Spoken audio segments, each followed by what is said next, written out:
जय हिंद दोस्तों। उम्मीद है कि आप सभी लोग अच्छे होंगे। इस चैनल पे आप सभी लोगों का हार्दिक स्वागत है, अभिनंदन है। दोस्तों आज की इस वीडियो में हम लोग बात करेंगे राष्ट्रीय राजमार्ग के द्वारा निकाली गई भर्ती के संबंध में। दोस्तों अभी हाल ही में national highway authority of India के द्वारा आधिकारिक रूप से भर्ती करने के लिए नोटिफिकेशन जारी किया है और साथ ही इच्छुक उम्मीदवारों से आवेदन पत्र भरने के लिए भी आमंत्रित किया है। अगर आप भी उन उम्मीदवारों में से एक हैं जो सरकारी नौकरी के लिए तैयारी कर रहे हैं तथा आपका सपना है राष्ट्रीय राजमार्ग जैसे बड़े विभाग में नौकरी प्राप्त करना, यह भर्ती आप सभी लोगों के लिए एक सुनहरा मौका है। दोस्तों इस वीडियो में हम लोग समझेंगे कि NHAI के अंतर्गत भर्ती होने के लिए आपके पास कौन सी शैक्षिक योग्यता होने चाहिए और किन किन पदों पर भर्ती निकली है और इसके लिए आवेदन की प्रारंभिक तिथि क्या है और आपका जो सिलेक्शन है वह किस आधार पर होगा। इन सब के बारे में हम लोग एक एक करके विस्तार से समझेंगे। दोस्तों जो NHAI के द्वारा जो यह भर्ती निकली है इसमें जो आपका पद है यानी जो पोस्ट है इसमें वेरियस पोस्ट है, कई पदों पे भर्ती निकली है और इन सभी पदों के लिए अलग अलग आपसे शैक्षिक योग्यता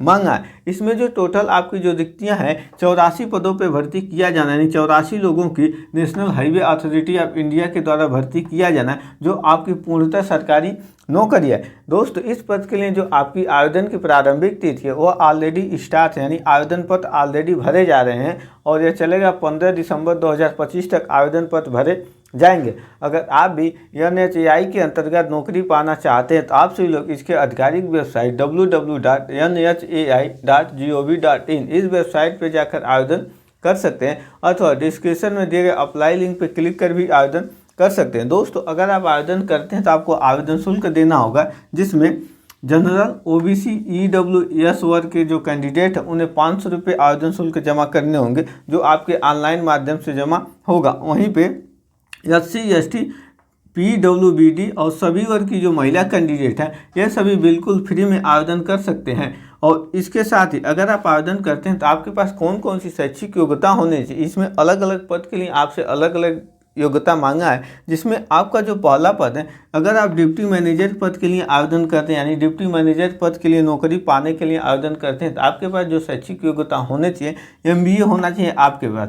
अथवा दूसरा जो पद है आपका लाइब्रेरी एंड इंफॉर्मेशन असिस्टेंट का पद है, इसके लिए आवेदन करते हैं तो आपके पास लाइब्रेरी साइंस में आपके पास डिग्री होना चाहिए, यानी आप जो लाइब्रेरी साइंस से कोर्स किए हैं, पॉलिटेक्निक किए हैं या डिप्लोमा किए हैं या ग्रेजुएशन किए हैं तो लाइब्रेरी साइंस से किए रहेंगे तब आप इस पद के लिए आवेदन कर सकते हैं। वहीं भी आपका जो अगला पद है जूनियर ट्रांसलेटर ऑफिसर का, यानी इसमें आपको जैसे हिंदी का है तो हिंदी को अंग्रेजी में ट्रांसलेट करना है, अंग्रेजी है तो हिंदी में ट्रांसलेट करना है, यानी जो ट्रांसलेटर का पद है जूनियर ट्रांसलेटर ऑफिसर का पद है। इसके लिए जो आपके पास योग्यता होना चाहिए, आप पोस्ट ग्रेजुएशन किए हो हिंदी या इंग्लिश दोनों में से किसी भी एक विषय से आप पोस्ट ग्रेजुएशन किए हैं तब आवेदन कर सकते हैं। इसके साथ ही जो अकाउंटेंट का पद है इसमें आप ग्रेजुएशन किए हो और ग्रेजुएशन के साथ साथ ही आप CAR या CMA ये दोनों कोर्स में से कोई एक कोर्स आप किए रहेंगे तब आप अकाउंटेंट के लिए आवेदन कर सकते हैं। वहीं पे जो आपका स्टेनोग्राफर का पद है इसके लिए केवल ग्रेजुएशन डिग्री है तब भी आवेदन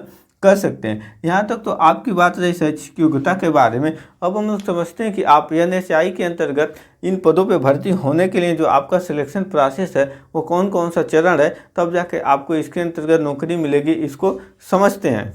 दोस्त इन सभी पदों के लिए जो आपकी मिनिमम उम्र है वो 18 साल होनी चाहिए और जो मैक्सिमम उम्र है वो 30 साल, यानी आपकी जो उम्र है 18 से 30 साल के बीच में होनी चाहिए। 18 साल की जो आपकी उम्र है 15 दिसंबर 2025 तक आपकी उम्र 18 साल हो जानी चाहिए। परंतु उम्र सीमा में कुछ वर्गों को छूट है, जिसमें SC ST को 5 साल के लिए, OBC को 3 साल की उम्र सीमा में छूट है, यानी कोई SC ST का कैंडिडेट है अगर उसकी उम्र 30 साल से अधिक हो गई है तो 30 + 5 यानी 35 साल तक कोई आवेदन कर सकते हैं। इसी तरह OBC के कैंडिडेट 33 साल तक आवेदन कर सकते हैं। अब जो आपका सिलेक्शन प्रोसेस है इसमें मुख्यतः आपका पहले रिटन एग्जाम होगा और रिटन एग्जाम में सफल होने के बाद आपका स्किल टेस्ट होगा। स्किल टेस्ट जो है आपका वो सभी पदों के लिए नहीं होगा, कुछ पदों के लिए होगा। जैसे आपका जो स्टेनोग्राफर है, स्टेनोग्राफर में मुख्यतः आपका टाइपिंग का ही वर्क होता है तो आपका स्टेनोग्राफर में आपका टाइपिंग स्किल का टेस्ट होगा। अगर किसी अन्य पद का है जैसे आपका पहला जो असिस्टेंट मैनेजर का पद है उस मैनेजर के पद में आपका